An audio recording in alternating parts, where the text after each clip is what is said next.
When you don't have a script, like we don't have on Don't. Curb, everything we say, we write. Every now and then, there's a line you have to get out for story purposes, you know. Yeah. But in general, everything that we say is coming out of our head. It's coming out of our head. So we're really collaborating with Larry. Collaborators, look at us. We definitely are. And although it makes me feel like we're like the Vichy government in World War II, but whatever.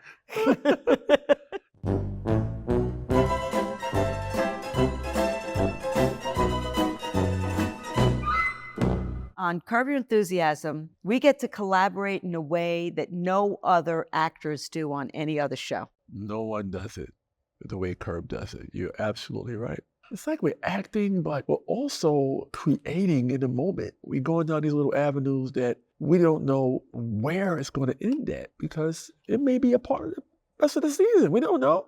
We say one thing that can easily be a part of the whole season. It's like a callback. As we say, stand up. But and that's the great thing about it is that you bring something and you don't know what's going to be made out of it. And Larry and Jeff Schaefer, who is our director and EP and creates all the outlines with Larry, they don't know. You know, Larry has said to me, 98% of the time, we come up with better stuff than he ever could. 2%, he wishes that he wrote it. Right. You know. It's all your fault. You're a walking fucking virus, Larry. Let me tell you something. You're the virus. Injecting yourself into everybody's lives. You're the virus. You're the virus. You're the virus. You're the virus. Your entire aura is viral overload. When you're improvising, you really have to listen because otherwise you have an agenda. Exactly. Now, Leon is a little different because Leon goes off on tangents. He goes on tangents. And part of that has nothing to do with listening. Part of that has to do with Leon's crazy brain. Yeah.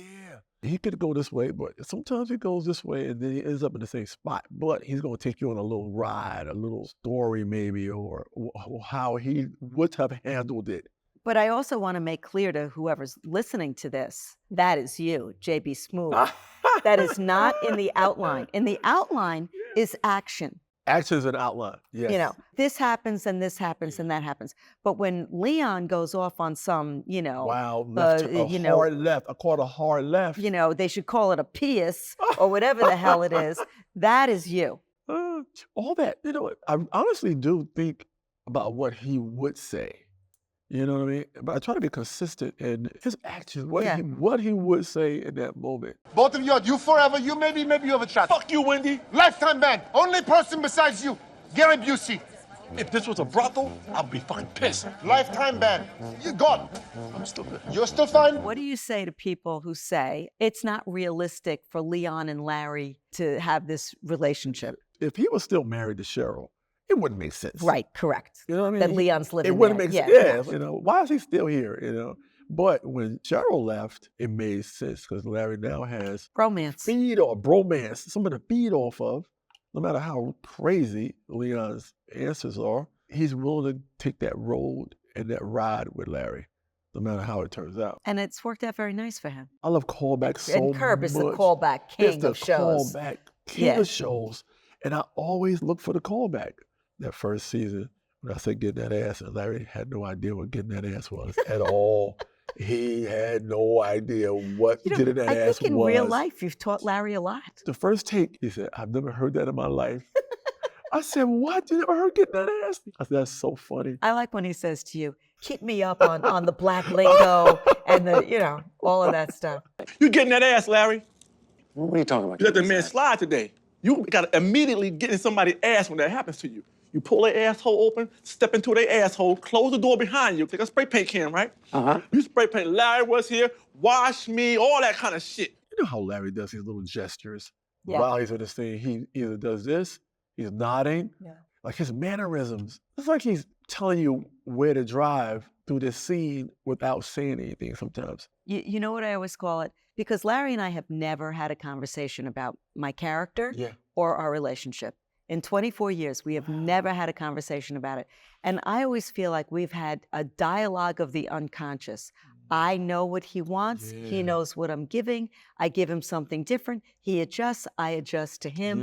And it's about a simpatico. You know, we understand each other creatively. And we don't have to talk about it. And it's so much better that we've never talked about it. Most of the time, he's coming to your damn house. You know what I mean? Yeah. You're getting in his ass and Jeff's ass at the Right. same time sometimes. You're on both of them because they're in cahoots sometimes. All the time. All the time. And you gotta police both these guys. One guy gets to stay, and one guy gotta get the fuck out your house. That's right. You know what I mean? I always watch you guys, your dynamic, and I always wonder, how does she know when to say, get out my damn house? Oh, well, that in the outline, it'll say usually, Right. Susie kicks Larry out, but it doesn't say when. When? That's part of what we do. You feel it out. You feel the scene out. You see his gestures. I always feel like my job is to create the scene. Yeah. I think he relies on me to do that, you know. So like he'll always say, well, at a dinner party, you start. People ask me this question all the time about, well, what's Susie's background? I don't know. It's like, you know, I'm not that kind of an actress. I just put on the outfits and I become her. I don't need that kind of background that you learn in scene study class when you're in acting class. I don't need that because somehow I connected with this woman. From day one, I knew who she was. Yeah. Hey, what is that? I need it for the light. What? I need it to read. I'm trying to read. I can't see. You're blinding me. Well, I need it to read. Why don't you use the overhead light? Just let her keep the shade up. I'm trying to watch a movie, all I see is glare. It's like I'm watching a fucking radio right now. My retinas are burning. This is bullshit. This is bullshit. Cheryl and I want it open. It's a community shade. She doesn't own that shade. Go fuck yourself, Larry. Well, take a vote. Go back to fucking jail, Larry. Part of his genius is casting. Yeah. And I'm not saying that because he cast both of us. He's In good- all the great at little it, parts, yeah. the little parts. The little parts, all those little Everything. pieces seem to come together. When I show up on set and I see someone, I say, oh, wow, this is going to be interesting to see.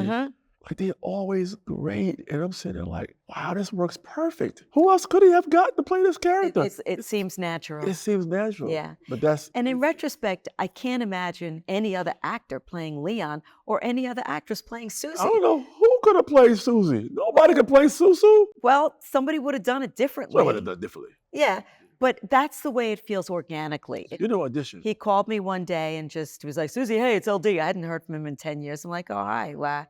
And he's like, I have a part for you. I was like, well, what is it? Jeff Garland's wife. I said, okay, well, send me the script. There's no script. I said, well, what's the part? Don't worry about it. You could do it. You know, and no money. It was like I was getting day scale. Right. I had no contract for years. And every season he would say, that's it, we're not doing another one. Yeah. I never knew that we were coming back. And I never knew, even if we did come back, that I was coming back because I had no contract. You know, after a while, I got that he knew how to use me and he wanted me in the show. But in the beginning, it was very precarious. And I loved doing the show. It was like nothing else that I'd ever done. Raise your price on the road. Yeah. And I was then able to make a living as a comic because of Curb. There's a you handful of gotta be people who visible. could draw without being on TV. But in general, you don't draw unless you're visible on TV. So it did that for me. And, you know, and then I got a book deal and I wrote a book and then I got a pilot deal and, you know, all that kind of stuff. And that all came from Curb. And then they started paying me. What are you gonna do? Tell some jokes or something? No, this is good. I'm glad you brought this up. I want this in the contract. Sure. Okay. I'm not gonna do any speeches. I'm not gonna do any stand-up. I'm not gonna do any toasts. I'll mingle, I'll shake hands, and I'll be cordial. Do you even know how to be cordial? I think so. So tell the story about how Shah, your wife, your beautiful wife, knew that you were going to be on this show. We were watching the show one day. I said, I love this show so much. I mean, I would sit there, I just couldn't get enough of it. I mean, we would talk about the show, even at SNL when I was there, and we would get in there in the writer's room, and we would talk about Curb for like 15 minutes. We would eat it up. We would laugh and laugh in the writer's room. You talk to a guy who was stuck behind a computer at SNL, who did a monologue here and there.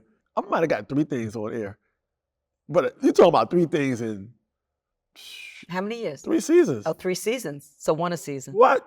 1 a season, barely. I said, I would love to be on that show one day. And she was like, you're going to be on that show one day. She said, I could see you and Larry together. You're stand-up, you've been doing all these TV shows. Now you're on SNL, you're doing warm-up. Conan O'Brien downstairs. Conan would call upstairs and ask Lauren, can he borrow me? Right. And I would go downstairs, do a sketch, and then go back upstairs and finish working. You didn't know that it was going to be Leon. No, I never knew anything. But everything had to happen. 1, my wife told me I was going to be on the show. 2, I didn't get renewed my 4th season on SNL. And then my buddy passes away, and I had to come to LA for 1 day. Oh, and that's when you auditioned. 1 day. That 1 day. If anything is out of order, I'm never You on know what Curb. we call that in Yiddish? Beschert. the shirt. Which is fate. Fate. Ooh, it's just fate. And I did the Millers, I did Till Death, I did all this stuff while I was doing Curb. Even when you're busy, you say, hey, I'll make sure I carve out Curb in case Curb comes back. You make sure you have a curb out. Every last one Yeah. of them. I say that all the time. Yeah. So just to make sure I'm covered. Let's say you get a big deal now. Do you feel like it's really over, or do you feel like you have to carve something out? Part of me thinks something's going to happen. Really? See, I don't feel that way. I still feel like, Really? I always feel like there's still some stones left unturned. Well, that's true, but I feel like there's it's so really much- over. It's like, I think it's over, but that dude right there is so Larry. We've been out to dinner a few times since we wrapped, and we wrapped a while ago. Something's come up, and he'd be like, "Oh, that would have been a good episode. Oh, that would have been a good episode." Yes, You know, the brain is always always going. Yeah, He's always in yeah. curve mode. So how do you even like trust him saying he's done? To me, it's just a feeling. I just feel like he's done. And then, you know, of course, with Richard dying, Yeah. that feels even that was more that was so. a hard one. That was Yeah. a hard one. His buddy. You know what? Sugar. Oh, you cocksucker. You gave away Wordle? You fuck. That's so low. You deserve You it. sicken me. Oh, you know what? I'm going to be waking up at 5 o'clock every morning and giving Wordle away. You'll never do another Wordle for the rest of your life. Yeah, you do that. I'll wake up at 4 every morning and ruin it for you. I'll call my friend in New York. Yeah, I'll call my friend in London. I got a friend in Israel. What do you think about that? He always tell me, you know, you're never going to have this kind of fun no matter what show you do. I say, yeah, I know. There's no way you're going to be in a moment where you can create, perform. You're not going to have that balance anywhere else. But they're going to trust your voice and trust your humor. And the trust that you bring that up is very important. When you're improvising with people, you have to really trust them, You do. and you have to respect them. Yeah. You have know. you have to respect them. And you got to respect the direction they choose in character of where they're going to go at. You got to follow them. Unfortunately, you and I have not had that many scenes Yeah, together. that many scenes together. Yeah, but that's because Larry saves us for himself. Richard Lewis used to always call me up and complain. He's not letting us have any scenes together. He's keeping you to himself, always and he's does keeping that. me to himself. Oh. And, you know, it was true. But you and I had a couple of moments. Yeah, come on. Couple of moments. When you're acting in that way, it's like wherever you're going, I have to go with you. I can't, you know, you have, it's famous in improv, yes, and. Yeah, You yeah. can't then contradict. That doesn't No, work. It doesn't work. I always try to tell Larry something he did not know about Leon.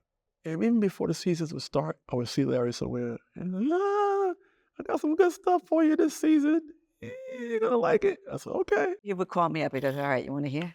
I'll be tell you like- a little bit. Yeah, I'd Tell you be a like, little bit, yeah, give it to me. Tell me what you got for me. What you got? He would start, and then he would say, all right, that's it. And then he would continue. And then he would tell me more and more and more. And then I would just get like itchy, like, let's start, Yeah. let's go. Would you read the outlines? No. See, I always read but that's, again, we serve different purposes in the show. You know, for me, I felt like I always needed to know what was going on in the outline because I needed to know what the scene needed because he always used me in that way. Yeah. To fill out a scene, you know. Exactly. Leon was a different kind of thing. Leon was a self-contained. Self-contained one-offs here and there. Exactly. I mean, One-off well, you were of important in a lot of silliness. storylines. Yeah. You know, whether it was the house husband or Right, whatever it was. Right. It's different. Different. It was It's a different different. purpose. It's different. So I always felt like I wanted to know what the scene needed and what I needed to do to move it. You're the first down on the football field. You know what I mean? You're the first down.